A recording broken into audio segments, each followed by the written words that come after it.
You must have noticed that on YouTube, thumbnails are having usually very bright colors, and the characters in the thumbnail have different colors of clothing or shirts. Yes, well, not all the time does the creator provide an image that has the exact color that you were trying to have. So in that case scenario, what did you do? Well, you change the color of the shirt or the clothing. Today I will be going forward and showing you how there is an emphasis on as there are other options out there, ways out there to do this as well, but the methods I am going to be showing you will be a bit quicker and a bit more easier. First, let's see how you can change the color of a black shirt. Alright, so let's start with the black color. How you can change the black clothing, black shirts, black t-shirts, black whatever clothing there may be. There are actually two ways to go around this, but I'm going to be going with the one I personally use. So first thing is I make a new layer above the character layer or the YouTuber layer and clip mask to it. Then what I do is I basically go into the brush tool, choose the color that I want to choose. For an instance, I want to go for yellow in this one and just brush it over the whole shirt.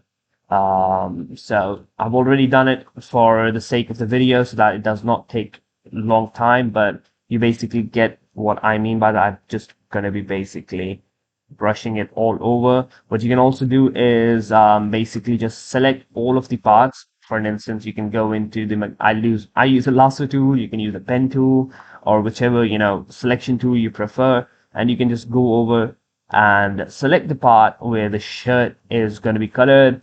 And I'm just going to quickly select all of this middle part. Here we have the middle part selected. We're just going to brush it in, or you can use a paint bucket tool to add in, or you can use a solid color fill to add in, but you get the point. Once you have your color put in, you are basically going to go into, so basically it's going to look like this initially.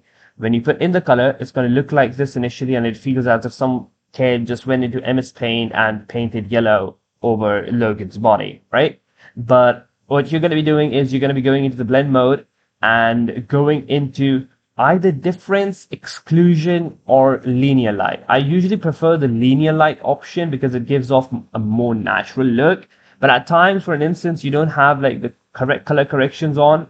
The linear light does not perform as good as the difference or the exclusion does, but I would always prefer the linear light blending mode, and make sure to have the color corrections put in prior, because if you're not having the color corrections put in prior, it's going to give you a bit of an issue. But that's how you are going to be changing the black color of the shirts. For an instance, you don't want this color anymore. You don't have to like go over and paint it all over again. Just press Control, select the layer on which you have put the color on. Press Control U, and from here you can just change the hue and saturation, and you would be easily able to change the color of the shirt. Now, how do you change the color of a white shirt? Well, that's fairly simpler. It's way more simple. You just have to create a new layer once again, put it right over the layer of the YouTuber or the character, create clipping mask, just choose whatever color you want. Let's say this time I want to go for red, and brush it over, put it up, or however you want, just like I explained in the previous method. And this time all you have to do is, instead of going for linear mode or any of those, just press multiply, and you will have your colors sorted out. So this one is a lot more simpler and does not require, all of the different modes of linear mode or any color corrections specifically. You can just put in the color, go into blending mode, and select multiply. At times you can go in and adjust the opacity, and also what I prefer to do is you can go into curves and slightly adjust the curves for the shirt's shadows, but make sure the face is not included in the whole curve graph. But yeah, that's the way how you can change the colors of white shirts, which is very easy, right? Now, for an instance, you've got a image in which the shirt is already a vibrant color apart from white or black. What do you do?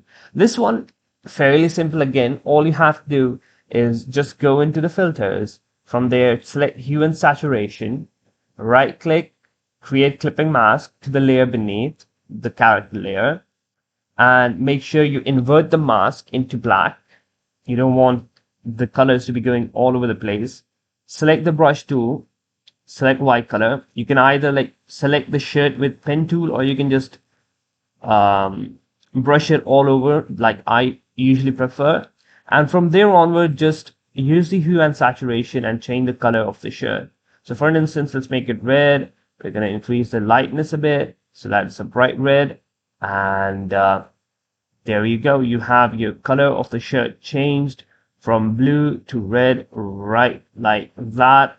This is just a rough, um, masking that I'm doing.